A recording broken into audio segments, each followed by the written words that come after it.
안녕하세요, 오기리입니다. 일단 이 영상을 찍는 이유가 제 토익 점수 유효기간이 한 달밖에 안 남았더라고요. 그래서 저도 이제 다시 공부를 시작할 겸 여러분들께 제가 독학으로 어떻게 점수를 올리게 됐는지 공유하면 좋을 것 같아서 그래서 영상을 찍게 됐습니다. 제 점수부터 알려드리자면은 이렇습니다. 대학교 처음 들어왔을 때 처음으로 토익을 친 점수고요. 제가 제일 최근에 딴 점수입니다. 일단은 저는 처음 토익을 쳤을 때부터 일단 800점이 넘었었어요. 그래서 제가 지금부터 말씀드리는 이 공부 방식이 점수대가 조금 낮은 분들한테는 조금 어려울 수도 있고 안 맞을 수도 있어요. 개인적인 견해를 말씀드리는 거기 때문에 이게 절대 정답이 아니라는 거 다들 알고 계시죠? 800점대 친구들이 900점대 뚫기가 참 어렵거든요. 800점대라고 이게 못하는 게 아니잖아요. 100kg에서 60kg까지 빼는 거는 어떻게 보면 쉬운데 48kg가 45kg로 빼려고 다이어트하는 그런 느낌? 저도 힘겨운 느낌을 받았기 때문에 그래도 독학으로 뚫을 수 있다는 희망을 줌과 동시에 방법을 보여드리고 싶어서 영상을 시작하도록 하겠습니다. 제 공부 방법을 크게 나누자면 3가지. 첫 번째로는 단어 조지기, 두 번째로는 유튜브로 조지기, 세 번째로는 실전 문제집 조지기입니다.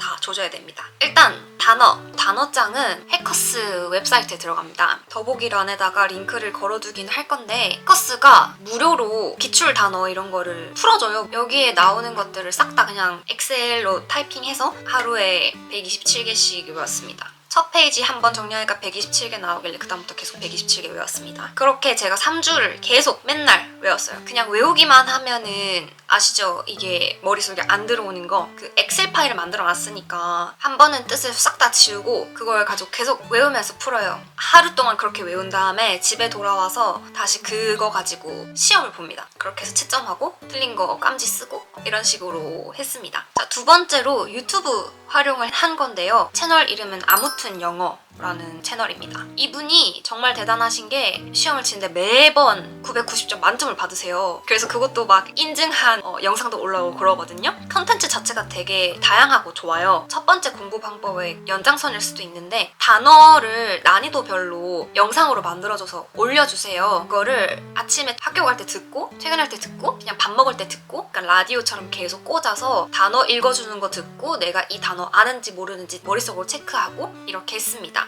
또 나라별로 억양이 다양한 스피킹이 나오잖아요. 리스닝 할 때 호주나 영국으로 넘어가면은 이게 알던 것도 잘 안 들린단 말이에요. 그래서 거기서 이제 틀리는 경우가 생기는데 아무튼 영어에서 다양한 국적의 아저씨와 아줌마들이 담긴 그런 영상을 또 올려줍니다. 그거는 이제 전 잘 때 들었어요. 그리고 리스닝도 파트가 여러 개잖아요. 그 파트별로 묶어서 영상을 만들어 주시기도 하거든요. 자기가 어디에 취약한지 모르겠다 할 때는 기출문제를 한번 풀고 시작하는 것도 좋은 방법인 것 같아요. 좀 많이 틀리는 리스닝 파트 있잖아요. 그 부분을 조져요. 그래서 아무튼 영어에 가면은 뭐 파트 1에 뭐 쫙 있고 파트 2에 쫙 있고 이렇거든요. 내가 만약에 이번 기출문제 때 파트 2에서 망했다. 그러면 이제 파트 2 영상을 들어가서 계속 그것만 듣는 거예요. 그 사실 이것도 문제은행처럼 나오는 시험이기 때문에 결국엔 많이 듣는 사람이 이겨요. 이런 사진이 있을 때는 이런 식으로 꼬아서 내더라. 이런 게 보인단 말이에요. 결국에는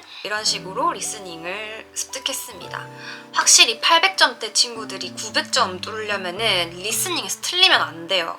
아무튼 영어에서는 리스닝 관련해서 이렇게 영상이 올라오긴 하는데 독학을 열심히 들으면 결국엔 리딩도 살짝 도움이 되거든요. 단어 장난 쳐놓은 문제들 되게 많으니까 또 톡톡히 효과가 있었습니다. 자, 세 번째로 기출문제를 활용하는 방법인데요. 이 문제집만 풀었습니다. 저는 일단 리딩이랑 리스닝이랑 나누어져 있는 이 두 권을 딱 삽니다. 이제 여기서부터 실전 연습이 들어가는데요. 기출문제를 가지고 연습한다 생각하시면 안 됩니다. 어떻게 해서든지 이 모든 공간을 다 시험장 분위기로 만들어야 돼요. 집안에서도 찢어요. 그 회차분을 보면은 리스닝이랑 리딩이랑 어차피 나누어져 있으니까 이 책 폈다 저 책 폈다 하면은 집중력이 흐트러질 수도 있기 때문에 저는 그냥 시험 시작하기 전에 리스닝에서 만약에 오늘 1회차다 그럼 1회차 찍고 리딩에서 1회차를 전부 다 찢어요. 시험 시간이 120분이잖아요. 그 120분을 딱 맞춰요. 시작하면 이제 리스닝부터 바로 들어가는 거예요. 쉬지 않고 바로 리딩으로 들어갈 수 있게끔 OMR 카드도 같이 붙어 있다고 했잖아요. 결국에는 시간 싸움이기 때문에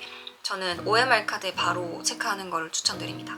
그리고 120분을 사실 잡으라고 하긴 했는데요. 110분? 이렇게 설정을 해두고 풀었었어요. 시험장에서는 어떤 변수가 생길지 모르니까 조금 더 집중해보고 싶은 리딩 문제가 있을 수도 있는데 시간이 남지 않으면 그냥 결국엔 찍어야 되니까 그렇게 되면 900점을 넘기기 힘들잖아요. 검토할 수 있는 시간은 10분을 벌어야 됩니다. 이게 우리의 목표예요. 실전처럼 연습할 때의 목표. 처음엔 잘 안 될 건데 보자마자 푸는 연습을 하는 거죠, 한마디로. 그 남은 10분 동안 끝하고 탁 치우지 말고 이 문제 조금 헷갈렸었는데 라고 체크해 두신 그 부분을 다시 보는 거예요. 그렇게까지 해서 답안지를 제출하는 것까지 120분을 잡습니다. 자, 이렇게 하고 끝이냐?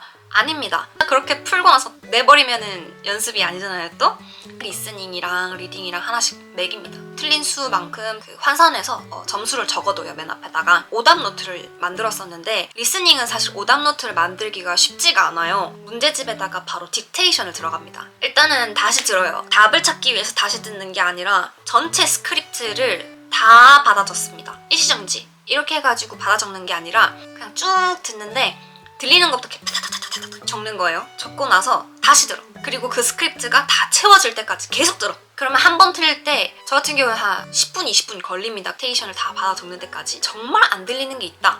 그러면 그거를 단어장에다가 옮겨서 적어요. 내가 모르니까 안 들렸겠지. 엑셀 파일에다가 넣습니다. 그걸 외워요, 다음날. 이제 그러면 당연히 그 스크립트가 완성이 됐으니까 답은 당연히 나와 있겠죠? 그때 체크하고 넘어갑니다. 틀린 문제가 많으면 많을수록 이 딕테이션 하는 시간이 더 길어지겠죠? 그러면 제가 못 짜겠죠? 그러니까 이악 물고 틀리지 않게끔 실전에 최선을 다하게끔 하는 이 방어 기제도 만들어 놓는 겁니다. 자, 어쨌든 리스닝은 이런 식으로 오답 노트를 하고요. 리딩 같은 경우에는 문제부터 보기까지 다 적습니다. 다시 새로운 공책에다가. 사실 이걸 제가 모르니까 틀렸잖아요. 그래서 저는 바로 그냥 해설을 봅니다. 이게 어떤 문법을 사용해서 이게 이렇게 사용됐는지. 그러면 두 가지로 나뉠 거예요. 이게 단어를 몰라서 틀렸는지 아니면 진짜 문법적으로 틀렸는지. 그러면 단어를 모른다. 그러면 거기 있는 4개의 비슷한 단어들 장난쳐 놓은 거 있잖아요. 그걸 싹 다 다시 엑셀 파일에다가 옮겨 넣어요. 그리고 그걸 다음날 외웁니다. 틀린 문제가 많아질수록 다음날 외워야 되는 단어가 많아지는 거겠죠? 네, 이렇게 계속 채찍질을 하는 겁니다. 그러니까 127개 플러스 알파예요. 단어를 몰라서 틀렸다. 이건 쉬워요. 그냥 외우기만 하면 되니까. 근데 문법적으로 틀렸다. 그러면 그거를 예쁜 글씨로 예쁘게 오답 노트를 만들어 놓습니다. 그런 다음에 들고 다니기 시작하는 거예요. 이런 게 다 쌓이잖아요. 그 문법의 오답 노트가. 저는 이거를 시험 당일날까지 들고 갑니다. 그리고 시험 일찍 와라. 공부하는 시간이 생기잖아요. 어떤 사람들은 책 같은 거 들고 와서 본단 말이죠. 저는 근데 그렇게 하면 오히려 이걸 언제 다 봐 하는 부담감 때문에 저한테는 좀 안 맞았던 것 같고 오답 노트 지를 들고 갑니다. 결국에는 풀다 보면은 몇 개 안 돼요. 그래서 달랑달랑 들고 가게 된단 말이죠. 그래서 이걸 딱 들고 들어가는 겁니다. 이거랑 단어집이랑. 그렇게 하면은 시험 치러 간 당일에도 조금 뭔가 마음이 안정되고 이제는 안 틀려야지 하는 이제 복기도 되면서 당일날까지 모르는 단어를 체크해뒀다가 외우고 그리고 아무튼 영어 틀어놓고 듣는 상태로 시험장을 가야 되는 겁니다. 저는 이런 식으로 했습니다. 저는 딱 한 달 준비해서 간 거예요. 제가 3가지가 있다고 했는데 마지막 4번째가 있습니다, 여러분. 운이에요. 900점대를 넘는 순간부터는 운이라고 보시면 되는데요. 제가 생각하기엔 그래요. 왜냐하면 토익이 절대평가가 아닙니다. 그러다 보니까 문제가 어려워서 내가 맞췄을 때 얻는 점수, 너무 쉬웠는데 내가 틀렸을 때 얻는 점수, 이거 차이가 한 20점 차이는 나는 것 같아요. 제가 느꼈을 때. 저는 960점이라는 걸 얻기 위해서 일요일 내내 시험 쳤어요. 근데 이게 정말 계속 하다 보면 언젠가 한번 뚫려요. 그거를 계속 쓰시면 됩니다. 자, 이런 식으로 저의 토익 뽀개기를 알려드렸는데요. 사실 저도 이렇게 어렵게 땄는데 960이 항상 나오는 건 아니었어요. 아마 제 평균 점수는 900점에서 920점일 거예요, 지금은. 이 960 딱 한 번 얻고 나서는 이 960 우려 먹어야 되잖아요. 근데 사실 2년 좀 짧잖아. 저도 대학원생 때 한 번 땄는데 벌써 유효기간이 다 돼 가는데 이걸로 5년 정도 늘려준다는 기사를 봐가지고 찾아보니까 고시 공부 하시는 분들 있잖아요. 사이트 이름이 사이버 국가고시센터거든요. 이런 공공기관 관련된 대에서만 유효기간이 5년이 연장이고 사기업에서는 아직은 안 쳐주는 것 같아요. 기본적으로 2년이라고 생각하시면 될 것 같고요. 제가 대충 설명을 해드릴게요. 여기 사이버 국가고시센터라는 곳으로 들어옵니다. 회원가입을 해야 돼요. 로그인해서 마이 페이지로 들어가요. 영어, 외국어 사전 등록이라는 데가 있습니다. 영어, 외국어 성적을 등록하기라고 하면은 이게 나중에 YBM 사이트랑 연결을 해서 본인의 가장 높은 점수를 선택할 수 있는 창이 떠요. 조회가 성공한 토익 점수 아니면 다른 점수에 대해서 유효기간이 연장되어져 있는 것을 볼 수가 있습니다. 그래서 여기 있는 거를 읽어봐주면 이 성적은 5급 7급 공채, 외교관 후보자 선발, 지역인재 7급 선발 시험 등의 응시 원서 제출 시 화면에 보입니다 라고 되어 있어요. 그러니까 뭐 저같이 이런 한국내연구원이라든지 아니면 사기업에는 그 종이 성적표를 제출을 해야 되는 거기 때문에 결국에는 시험을 다시 쳐야 된다. 제가 했으니까 여러분도 가능합니다. 화이팅 화이팅! 혹시 뭐 궁금한 거나 모르는 거나 아니면은 더 물어보고 싶은 게 있으시다면 제가 항상 알려드리는 메일이나 인스타 DM으로 연락 주시면은 시간 날 때 답장을 해드리도록 하겠습니다. 다음 영상에서 봅시다.